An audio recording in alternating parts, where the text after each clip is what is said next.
Have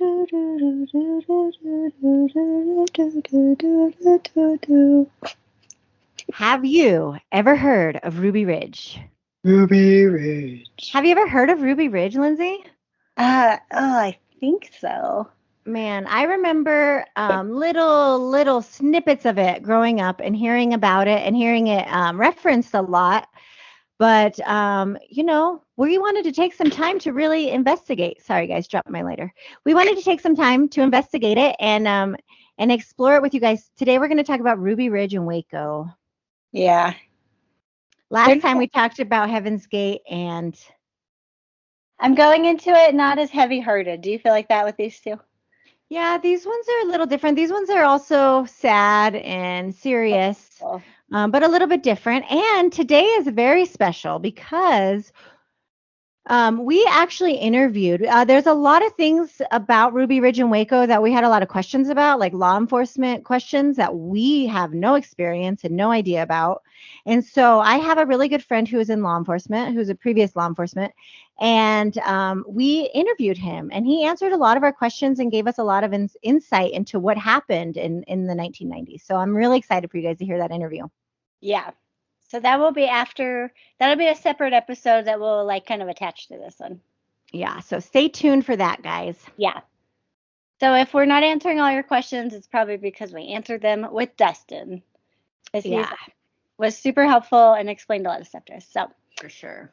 Let's get into it, girl. So Ruby Ridge and Waco, why are they important to us? Why are they important to this story of cult and society? Ruby Ridge was a family dynamic. Waco was a religious cult dynamic. They were also offshoot of an offshoot of an offshoot of Seventh-day Adventists. So that's very interesting. We're going to talk about that. But I think that as we're learning about cults and learning about narcissists, which we also talked about, Dustin, it doesn't have to be a religion to be a cult. It could also be within a family. Yeah. So I think when we look at Ruby Ridge, we can see a lot of characteristics of a cult within the family and them also being vulnerable to cults that they were exposed to. So I think that's really interesting. Right. And also one of the things that was interesting is Ruby Ridge is sort of a spiral example that's used by Waco, by Heaven's Gate, by people still today of see what the government can do when they overreach and they want to take your guns away and they want to have this take away your religious freedom. Yeah. So I think Ruby Ridge was sort of the most dramatic. Well, I mean, I say the most dramatic in our lifetime. I think it was like a spark. It was a spark because Ted Kaczynski mentioned it and David Koresh mentioned it. So all of these people were kind of inspired, kind of like how people look at the Columbine shooters, it's sort of like that. People who are unstable use it for their beliefs. So it makes you wonder, if there was no Ruby Ridge, would there have been, X, Y, and Z? We don't know. Yeah. So that's what we're going to talk about. These historical events have meaning. Yeah. So we're going to understand about them today, guys. It's very interesting. Very, very interesting. Okay, so Ruby Ridge. Ruby Ridge was an 11-day siege on the Randy Weaver's house that ended up in tragedy. So the Weaver family, they were a very religious family. It was Randy Weaver was the dad, Vicki Weaver was the mom, and then they ended up having 3 daughters and a son. They had 3 daughters? They had 3 daughters and a son. Okay. And they lived, I think, in Iowa at first, and they really believed in the Bible. I think they had very religious backgrounds, both of them growing up. And they started to get these really strong apocalyptic beliefs. And they wanted to get away from the government. They wanted to be free, and they wanted to go prepare for the end of the world. So they moved to Idaho in 1983, and they moved to the mountain, which was known as Ruby Ridge. And I heard that they bought this whole area of land for $5,000, and then they just little by little just built this little cabin. And when you look at a picture of it, it's just they built it by themselves with their hands. So they were very survivalist, preparing for the end of the world, studying the Bible a lot. Did you see the name of her Vicky's Bible group that she started? I didn't. What was it? It's called ZOG. ZOG, What does that Zionist mean? Organized Government, and it was an apocalyptic Bible study group that she organized. She started that in the 70s, like the late 70s, 1978. So she was really radical. It's hard to tell. Some say that she was almost the leader. Yeah. Which is interesting. We're finding a lot of strong female influences. You know, when you look at Heaven's Gate and Tea and Doe, and even in this case, anyway, the female influence. There's kind of like the male is kind of the forefront of it, but there's always like a woman right behind it, kind of always like powerful, a very powerful woman. So, you know, we talk about this because it's important to know their mindset before all this other shit breaks out. You know, like these people had very strong beliefs, and then when they moved to Idaho, and Dustin's going to talk more about these things in depth. They were surrounded by like-minded people who also had similar apocalyptic beliefs, similar religious beliefs, and also very strong white supremacist beliefs. So the Aryan Nation Brotherhood people, they lived very close to Ruby Ridge. And so Randy Weaver was seen several times going to their meetings. Yeah, and that kind of radical, like that got more intense like in the 80s. He went more from like apocalyptic to like racist around the 80s. And so in around this time there was a group called the Order. They're like a extremist terrorist group, a white supremacist terrorist group. So all of the law enforcement is like, we got to keep our eye on these people. So in 1989, undercover informant. Did they buy them from him or did they sell them to him? The sawed-off shotguns. So the way that Dustin explains it when we go into his interview, he was explaining how the informant, it's disputed. Did the informant ask him to do this illegal thing, or was he already doing this illegal thing and then he offered it to the informant? So he sold the informant sawed-off shotguns, which is highly illegal. Yeah. Especially in the Aryan nations.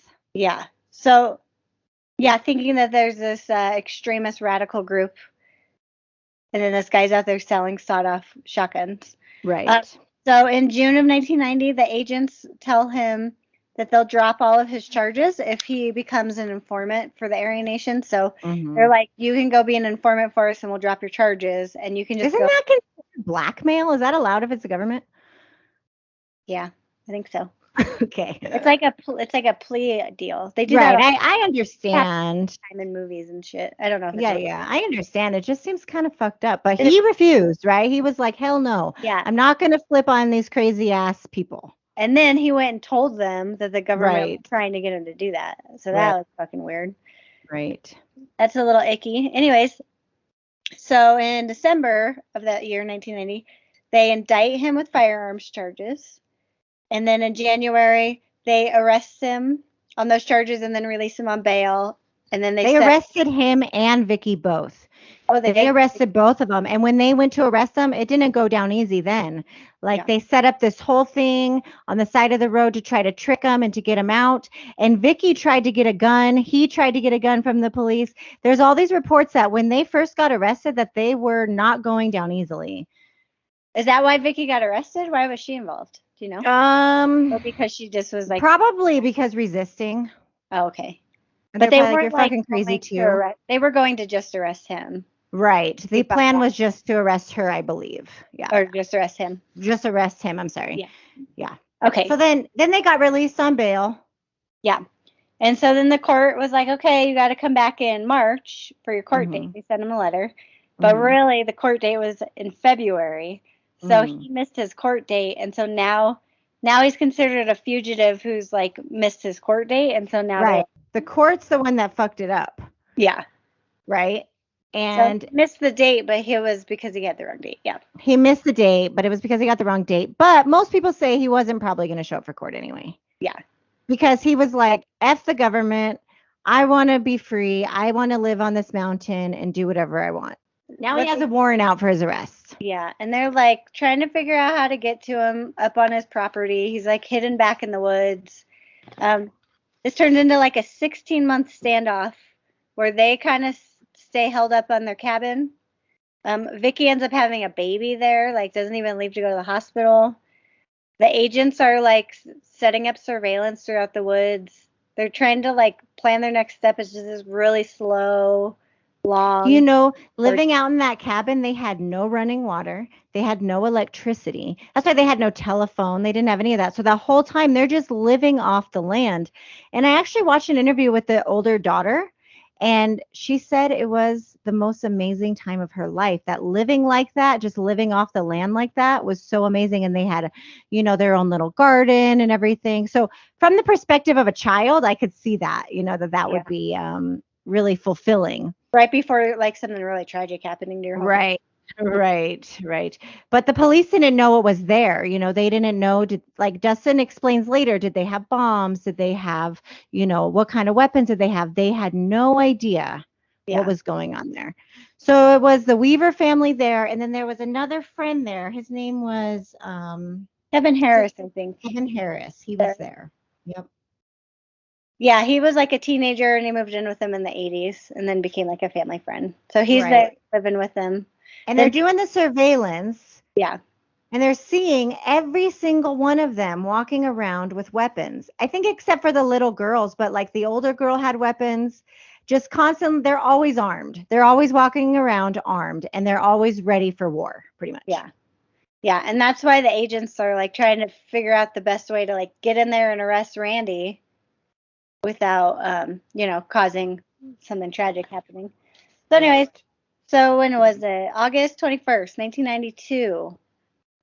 Agents are doing their stakeout in the woods, leaving their regular old day. Regular old day. They're coming down from the woods, and then the family dog sniffs them out, finds them, starts barking. Different stories of who started first, but the dog gets shot, and they think it was the way for the agents to like get the dog away from them because they didn't want to be found out in the woods. Right. So then a big gunfire storm happens, and 14-year-old son, Randy's son, Sammy, dies. Dog dies, and an agent dies. Right. So they're all shot. There's just a shootout. One side, you know, the law enforcement side says they started shooting first. The other side did. Kevin Harris was there with Sammy, so he goes back to the cabin and says law enforcement started it. And so now both sides are like, fuck you, you just fucking killed somebody in my family, you know, on both sides. So yeah, so a deputy, well, he was a marshal, and so Dustin's going to explain to us about the marshals. William Francis Deegan, I'm not sure if I'm pronouncing that right, but he died. And so he died, and so that pissed off the government, the law enforcement, you know, and so right away they want to get the FBI involved, and they're calling for backup.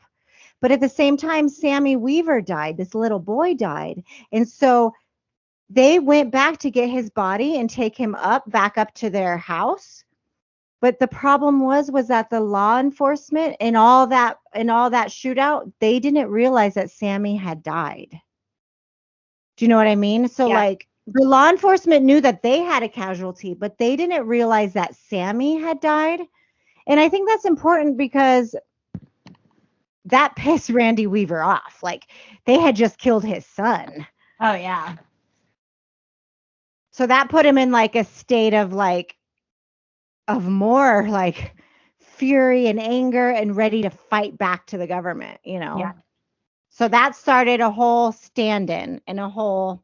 And that's when the 11-day siege starts? Okay. Yeah, so that's when. This is after 16 months of them kind of just like living up there, trying to figure out. Now then it all finally comes to a head. So then the Weavers, they take Sammy into their shed. And then the next day, so, you know, they're mourning and they're like, oh my God, our baby just died, you know, our son. You know, the whole thing was that they shot his dog. So that's why they say he retaliated and then shot the deputy. Anyway, they don't really know exactly what happened, you know. But anyway, the very next day, Dustin explains more how they get orders to shoot to kill. So they're allowed to shoot any adult that they see, and they're just allowed to shoot them. So as they're going out to look at their boy Sammy, they have snipers set up all around, Ruby Ridge, and 3 of them are out. I think it's Randy, Kevin, and Vicky. They're outside of the house, and they hear something, I think they heard a dog going off again or something. And then they all start running into the house. And Dustin explains this. And I'm so excited for you guys to hear his explanation because it cleared it up for me a lot. Anyway, so then they all go through the house. And tragically, the sniper shoots. And they're all 3 shot. Yeah. Randy is shot. Kevin is shot. They're wounded. But Vicky is shot in the head and she is killed. And that's on August 22nd. And the saddest part is... What? Oh, does she have her baby in her hands? She was holding her little infant, her baby in her hands when she was shot. Survived though, right? The baby survived. Mm-hmm. So all this happens and then they go back into the house and they shut in and Vicky has died. And then again, the problem is the government didn't realize, the sniper, the FBI, they didn't realize that Vicky had died. So they're still trying to get Randy out, but they don't realize now that Vicky is 2 dead. Of his family members. Right. They realized that Sammy was dead. They realized that second day before Vicky died, but now they don't know Vicky died. So I was reading and watching some things, and they said that the negotiators were outside calling to Vicky, and they were saying, Vicky, come out. Vicky, we want to give your children some pancakes. Vicky, we have something for you. And that was making Randy more angry because he thought that they were like teasing him. Mocking him. Yeah, like mocking him. He thought they knew that Vicky was dead, but they didn't know. So because of all of this miscommunication, they were just adding fuel to the fire and making Randy more furious. Do you know what I mean? Like they're just making it worse. Yeah. Yeah. In my humble opinion, who am I? I have no fucking law enforcement experience, nothing, but there was definitely a loss of communication. But see, they didn't have any electricity. So there was no way to communicate, to call, to speak with him, No. And they didn't want to step out. Nobody wanted to come out of the house because as soon as they stepped out, they were going to get shot. They thought that they were being hunted by the government. Yeah. Which they pretty much were. So then they stay in there for 11 days. Yeah. And then he comes out August 31st, and then he gets sentenced to 18 months in jail. Right. Because they're trying to figure out, they have to charge him on, the original charge. Right. Well, after 11 days, I just kind of want to explain what happened because they stayed in there for 11 days and she was just bleeding on the floor for 11 days with her. And they had no way to communicate with him, but they finally invited this one guy. I don't know if they invited him or he just kind of went. His name was Bo Greitz, and he was just kind of this really extreme right-wing quote unquote politician, and he was a former Green Beret. So was Randy Weaver. So that's why he went there. He went to Ruby Ridge and he went to the front line and he was like, send me. He will listen to me. He knows me. Let me go. And so he went up, and that's when he realized Vicky was dead. And then that's when all the communication happened. And then he was finally able over the days and over the time to bring him down. But during that time, like we were talking about earlier, the neighbors were supporting him. Yeah. And giving him food. The government had blocked off the entrance to Ruby Ridge. And then at the bottom, they had the media set up. So after, the shootout, it became a national news story. Right. So they come out, they're like, fine, they surrender. He brings out his children. and he finally gets arrested. And so does Kevin Harris. They both get arrested and they both get charged. Yeah. But he does 18 months in prison and then he gets out. So I think he's still alive, isn't he? Isn't he still alive? So he did his time for the original charge of selling sawed-off shotguns. Yeah. Okay. So I feel like the lesson here, kids, is don't sell go to trial. Or first of all, don't saw off shotguns. Don't get involved with the Aryan nations because they suck. Yeah. I mean, there's so many things. So many things left in this. But and then Kevin Harris, he ends up, all of his charges are dropped. With Dustin, we talk more about the sniper that shot Vicki Weaver because that was really interesting. 1995, they actually sued the government and they got $3.1 million from the government. The Weaver family did. Yeah, for killing Vicki and Sammy. So they countersued after they got out of jail. You kind of pointed on this before. That's why this is a tricky story because obviously you hear Randy Weaver's involved with the Aryan nations. And so you're like, okay, obviously that guy's a bad dude. Mm-hmm. But then you get into the details of the story and you're like, oh, it's so confusing because the government's actions, the law enforcement actions throughout this whole thing, you're just like, well, if I was Randy Weaver, I'd be fucking pissed too if they told me to be at court and then I missed my court date because they gave me the wrong day. And then they, held me up in my house for 16 months and were threatening to. And then shot my dog and my kid and my wife.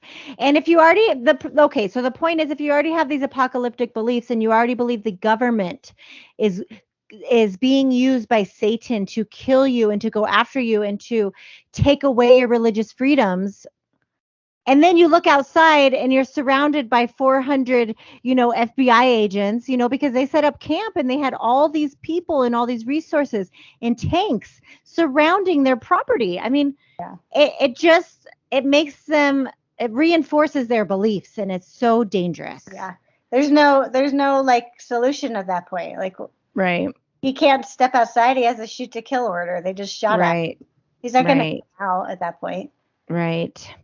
So there's many, many, many things to be learned from this. And we'll talk more with Dustin later. So you guys will really enjoy that part about this. Yeah. All right. And today we also want to talk about Waco. Did you have anything else you want to say about Ruby Ridge? I mean, there's so many things to say. If you guys have any questions, want to know more about it, let us know. Yeah. We'll do some more research. Yeah. If you guys want to know more about this, PBS has a really good documentary. It's their American Experience series, and it's about Ruby Ridge, and it's really, really interesting. And Randy Weaver is still alive, and if you look on YouTube and search a little bit, you can find some interviews with him, and it's pretty interesting. I mean, he's still a pretty eccentric guy who probably still has, extremist beliefs. But the whole point is that this is America, and whether you agree or not agree, people are allowed to have their own opinions. Right. But then it's like, where does that line get drawn when it comes to taking over people's civil liberties and taking away their freedom, which we're going to talk about in the case of Waco, I think, more. Right. As a cult leader, manipulating people, and in that way, their freedom is taken away. And so that's illegal. Right? That's illegal. But they're being manipulated into that situation. So it's very confusing to me. Yeah, I think this is a good case of there is no black and white, good and evil. Right. That's the whole point. Did shitty things. The government did shitty things. Yeah. And at the end, they're both to blame. And that's complicated when you just want to pick one side and be on a side. Because reality is not really oh, this is right and this is wrong.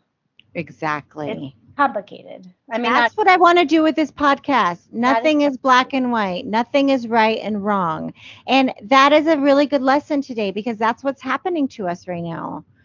One way is right, one way is wrong, with politics, with religion, with everything. It's so infuriating, and it shouldn't be like that. You guys, let's talk about Waco. Waco and hunky David Koresh. Ew, don't call him hunky. Really? I don't know. I can't decide. I thought there were like moments when you watch videos of him where I'm like, yeah, I could see it, and then they get like closer to like, oh, never mind. Well, then you hear his crazy rhetoric. I could see his appeal. A charisma. He's got like a charisma about him where I'm like, I don't know if I was like a younger. Kind of like Jim Jones, probably. Jim Jones was sort of like, charismatic. Yeah. But, it's funny because, okay, first of all, I want to recommend, I watched it on Netflix, but I couldn't find it. I watched it a while ago. It's called Waco. And is it that Taylor Kitsch plays David Koresh. Paramount put it out in 2018. Okay, if anybody has ever watched Friday Night Lights, it's Tim Riggins from Friday Night Lights, and he's a total cutie. And he's the one that plays David Koresh. I think that's actually where that's probably where I got the he's kind of actually attractive. He's brilliant. The actor that played him. I don't think it's actually the real David Koresh. He was brilliant. Not David Koresh was brilliant, but he was brilliant in that. So I recommend you guys watch that, because what I liked about that show was that it showed it from inside the cult perspective. When you look up things about Waco, it's a lot about, what the police force did. It's a lot about from the outside perspective, what the media did, da da da da. But this show really showed from inside and how they kind of lived and how, they did their Bible studies and how they ate together and, they lived together as a family. And that was really something that I connected with, because it was very similar to how we lived. And his Bible studies were very similar sort of to the way that we would do them. Because they're stemmed really from the same. Right. So David Koresh was actually kicked out of the Seventh-day Adventist Church also, just like Unsung Hong was. He was also expelled from the Seventh-day Adventist Church because of his very strong beliefs that were against. He had conflicts with them. His original name was Vernon Wayne Howell, and he was born in 1959 in Houston. And I think he grew up and attended SDA and, until he was out of high school. And then after that, he was kicked out. And then in the 1980s, he moved to Waco, around that area. And he joined a group called the Branch Davidians. You guys, there's a whole long story. He ended up getting involved with the leader's daughter and everything, and then he actually ended up taking over the compound. So they had this compound, they called it Mount Carmel, Carmel, and it was just a little community where they all lived together, like we've learned from all the other cults, that communal living. And they believed in the end times. You guys, they had farming, they built a really prosperous city, and they lived there together. And they had a sewer system, water system. And one thing that I thought was kind of interesting, they had their own little media, that they would communicate with each other. I think it was a little paper or something that they would communicate with each other. Their own little press. Are they all in Waco? Yeah. So this is on the campus. They call it Waco, but it wasn't in Waco. It's sort of outside of Waco. So let's just make all that clear. Oh. Yeah. But it's all the same compound. They have their own press, within the little. Yes. Okay. And this is actually in the 1930s. So this is when it originally started. So this is before David Koresh was there. And then they bought a new property in 1957, and it was 941 acres. So massive, I think. That's pretty massive, out in the middle of nowhere. And it's called a compound, and then this one they called New Mount Carmel. And then, okay, so I thought that this was really interesting. They called all their members from all over in 1959, in April 22nd, 1959. They called them all to come to the new compound to keep the Passover. Ooh. So they also kept the Passover, and they were really serious about keeping, quote unquote, God's feast. So all the people all over the country came, sold their houses, sold their property, and they all came to Waco because guess what was going to happen? The end of the world. So they all had to come and prepare, of course. Same thing, waiting for God's sign, waiting for the end of the world, and then nothing happened. Seventh-day Adventist like thing, right? Yeah, Apocalypse. For sure. That's kind of like their connection is that they all believe in like the end times. Yeah, so they all came here, they moved, and then nothing happened. So then some guy came out and he said, I'm the new leader. His name was Ben Roden. And he said, I'm the new leader. And then when he died, there was a new leader, Lois Roden, and she was actually his wife. And she took over, and then she made it kind of all about women's rights and like that. And then these things happen. And then George Roden, after she died, George Roden became the leader, and he was their son. But see, George and Vernon, okay, Vernon is Dave Koresh. Remember, that's his real name. Yeah. They were arguing and they were fighting. And then anyway, all these things happen. Koresh gets kicked out of it because they were sick of him. And at this time, you guys, Koresh is starting to like have sex with underage girls and sort of like do all these strange things. And he's teaching his own Bible studies. And then he comes back to Mount Carmel. What year was that? He came back to Mount Carmel late 80s, and he took it over by force. And there was a gunfight, and he took it over. And then the other guy, he was really corrupt, like the original, the leader, George Roden. Yeah. And he had all these like tax things. So he ended up in jail. Oh. So because he was in jail, so David was Yep, Howell Vernon took it over. And at that time, he changed his name to David Koresh in 1990. 1990? Wow.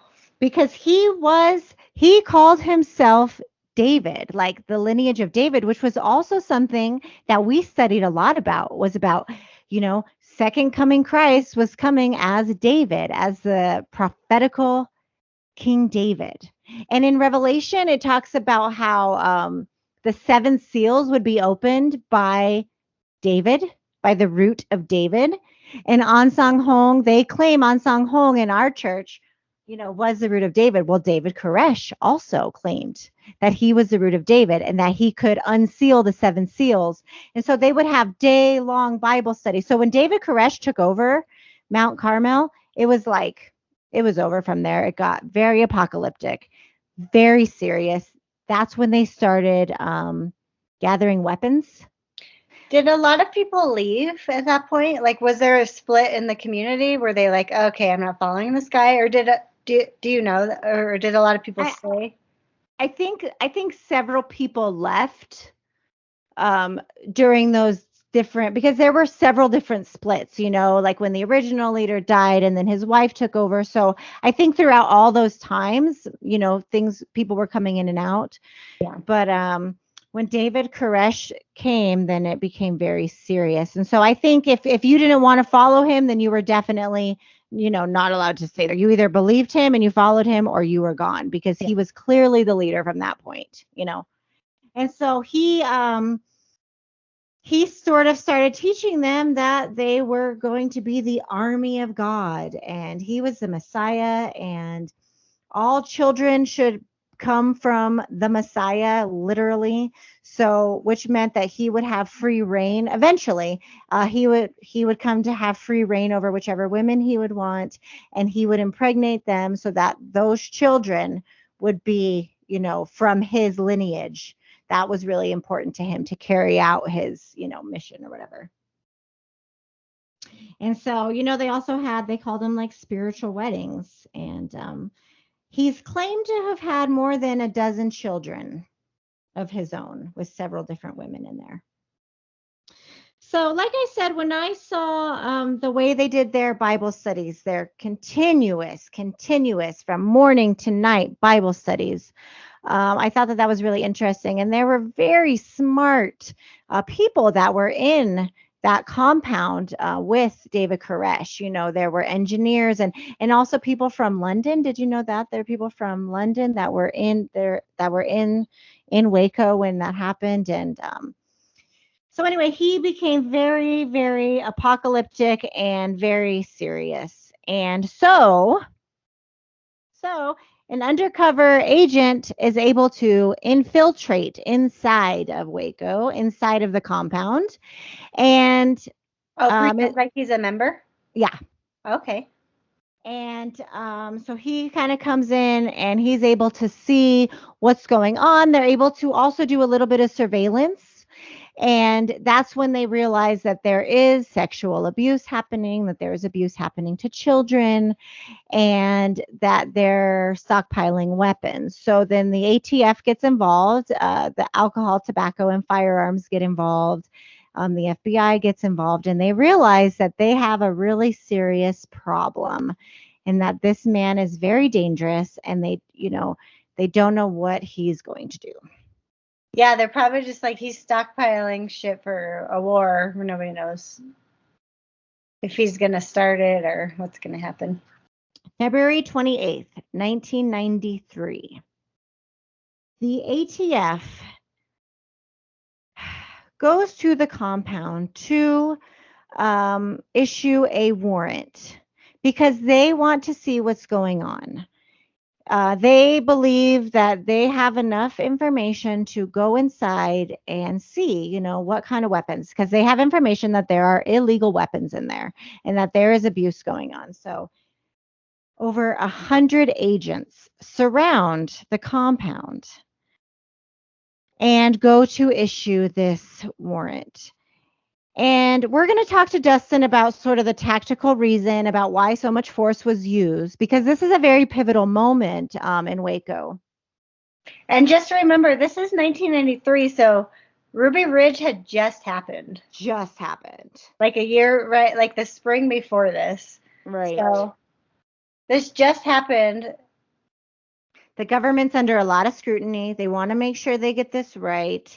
They also know that they are dangerous and that they have weapons. So I also want us to consider, before we move on, if you are David Koresh and you are in his compound, if you are watching 100 agents come towards you, already believing that this is how you are going to end, that this is how the world is going to end, that the government is going to come and kill you. This is what they had been taught for years and years and been indoctrinated. And now they're looking out the windows and then the government is coming to them. I just want everybody to have a clear understanding of what that might have been like for them and how scary that might have been for them and how much this just solidified their teaching. Solidified their belief that, yes, this is true. David Koresh is the Messiah. He had warned us that this is going to happen, and we need to stand our ground, and we need to fight back. They had been told that they need to fight back. You know this like firsthand. I mean, anytime anything happened in the news that your church maybe had hinted at with North Korea, it was just confirmation to you guys all the time that you were getting closer and closer. And the more that you persecute them, the more they believe it's true. So this is a very extreme case and a very tragic case. But I don't want people to just brush these cult members off as just crazy. They were not crazy. They were intelligent. They were, they were normal people, but they were also under, heavily influenced under this narcissistic leader. Okay. Anyway, back to the story. So then they go to issue the warrant, and shit just hit the fan. As soon as they got to the door, the Branch Davidians started shooting them from inside the door. They just started firing hundreds and hundreds and hundreds of rounds. And 17 agents were wounded and 4 were killed in that initial. Shit. I didn't know that. Yeah. And several Branch Davidians were also killed. I don't know if they have an exact number of how many were killed, Branch Davidians, in that initial shootout, because they were just getting shot out, and they had no communications. They're out in the middle of nowhere in this compound. I don't think they were They had so many agents, but I don't think they were really expecting, a straight out shootout. And you guys can, look and see videos of all this happening. It's very sad. And so from that moment begins the standoff. So that initial shootout happens, and the agents get away, and David Koresh does not come out, and the people do not come out. And they just, stand in, and day after day, the media is there. The FBI is there. Negotiators are there. Everybody is there. And every day they're telling David Koresh and his people, come out, come out, come out. And Dustin's going to go into more detail about, what, kind of the mindset of the FBI and the negotiators at that time. So during that time from February 28th, you guys, for 51 days. 51 freaking days. Imagine your 2-week quarantine when COVID first came. Yeah. Think about how long that first 2 weeks where we all thought we were just going to stay home for 2 weeks and then we'd be done. Right. Now make that 51 days of not tense, right? And tense negotiations. So the media doesn't know what's going to happen every single day, and knowing that they're in there with all these weapons, is really scary. And not knowing the extent of them. Right. So during that time, several children were released. They were having negotiations back and forth with David Koresh. But during that time, he was just going crazy. And so he was holed up inside, and he was waiting for visions from God. And he actually wrote this whole manuscript and his whole revelation that he had during that time of what was going to happen and the end of the world and all these things. And I read some of it. You guys can go online and you can read some of it. And it's very fascinating to see into his mind. During that time, he was having communication with outside media, and he was recording his sermons, and then the outside media would play it because they were just so desperate to do anything to get any kind of communication with him, to get him and especially the children outside of the compound and to get them into safety. But he was just, didn't he kind of feel like that was his way? Like this was all kind of like prophesized, like this is how he was going to preach to the whole world. Right. You can hear he's having this international platform now of like. Exactly. People are listening. Going all over the whole world because we're being held up at this compound. Everybody's eyes are on us. Right. People were listening. And so he was waiting instructions, and the FBI, they're not liking that, they're wanting to move in. They're wanting to finish this. I mean, this is embarrassing.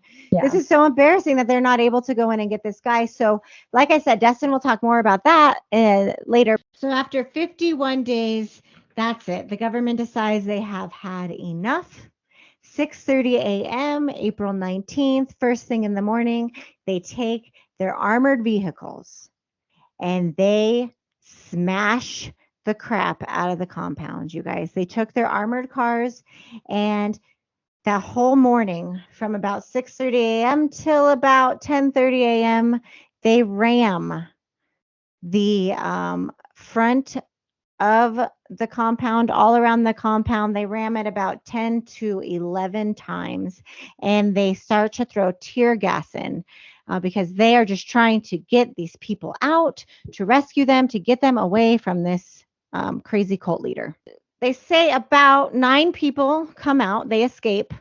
But after ramming it, they're expecting the people to come out.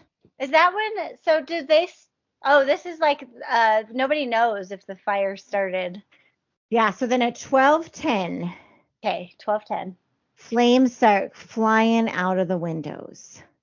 Okay. And they realize that there's been a fire, that a fire has been set. And nobody knows where the fire came from, how the fire was started, or who started the fire, but a fire is set, and immediately the compound goes up in flames. And because the government had rammed all those holes through the compound, the fires just take over the compound so quickly. And so the government stands back. All the agents are standing back, and they're waiting for the people to run out. This is the moment they've been waiting for. They're waiting. All these people are going to come out. They're going to rescue. They're ready to save them. They're ready. They have all the stuff ready, you guys. And totally around 9 people escape. Okay, in the show, and I don't know how Mhm. accurate this is or if this was done Mhm. for dramatic effect, but Mhm. in the show, they have all of the women and children like hiding in a bunker in the basement. And Mhm. then they get trapped down there when the fire starts, and then the Right. tear gas is like choking them. And so Yeah. in this series, all of the women and children are being gassed out by the fire and the tear gas in the basement. So Yeah. that's what they show it as in the dramatic series. And I don't know if that's true or not. I don't know if that's where they ended up finding them or if they even found bodies because it was all Yeah. burned by that point. Yeah. Yeah. So all of that was pretty accurate. Yeah. Because they had put the children and women away to protect them. Yeah. But then when the fire happened, they were trapped. And maybe when they bulldozed through, they got Right. trapped down there. Right. Like, I don't know. Right. So many things happened and nobody came out because they believed that that was the way that they were supposed to die, that they were supposed to go. They had been indoctrinated, for so long by David Koresh, and I'm sure many were held against their will in there, and I'm sure many wanted to escape, but I don't know how many, stayed because they just believed that. And imagine that mindset. Like, do you think he's going to let you just walk out of there? He's probably like, Right. if you leave, I'm going to kill you. I don't know. Right. That's me just making that up. But if they really believed that he was the Messiah and like they were going to go down with him, then, but still the children, I mean, that was really, really the saddest part. And there were also pregnant women there. How And many? so Do you know how many? final death count was 76 Branch Davidians, Damn. including 25 children, 2 pregnant women, and David Koresh. And then the total death from the agents, that initial time there were 4 agents that were killed in that initial, which really, made them so angry. I think, too, once law enforcement is killed, I Right. think the people on the other side are like, we're not getting out of this. Which is exactly what happened at Ruby Ridge. Yeah, and I think probably in this case, too, I'm sure once David Koresh found out that agents were killed, he was just like, we're fucked. So that is how a cult can end up deadly, you guys. Really And quick. extreme beliefs. Yeah. Extreme beliefs. And so, so we're going to go into more detail about the tactics and some of the more details about what happened with Dustin. And he's going to talk a little bit about his podcast, and that's going to be really interesting. So I really hope you guys enjoy that. Yay. Is there anything else you want to talk about? Yeah. I had a bunch of stuff. Oh, we forgot to say in the beginning that we got another country. Oh, South Africa. We see you. We see you, South Africa. Yes. And you guys, we are very excited. There is a website. It's called Examining WMSCOG. Yes. Let me make sure that I tell you guys. We'll put the links in at the bottom. How's that? Yeah. We put the link in on our season finale of season 1. We had the link for the examining site on there. Oh, perfect. So you guys already know, I'm sure. We'll put it on again now that it's been updated. I'm sure you guys are familiar with the site, but we were able to have our podcast put onto that site. So it was really exciting for us. Yeah.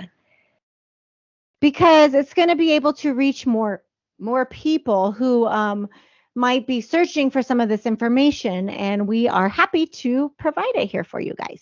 Seventh-day Adventist. I think that's fascinating. When I learned that, I think I like audibly gasped about Waco.